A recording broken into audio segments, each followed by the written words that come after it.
Hey everybody, welcome back to our channel. In this video, I'll be showing you the procedure on how can you connect YouTube to Activision. In order to connect YouTube to Activision, you'll need to follow these simple steps. So first of all, open up youtube.com and log into your account. As logged in, click on the profile initials from the top right hand side corner of your screen. Then you simply want to go ahead and click on the settings icon from the bottom of the page. As you go to settings, in the left hand side bar you could see connected apps. You simply want to click that out.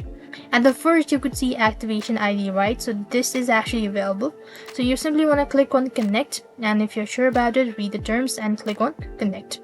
Once you've actually done it, so click on the continue button. Now it's going to prompt you to the next field.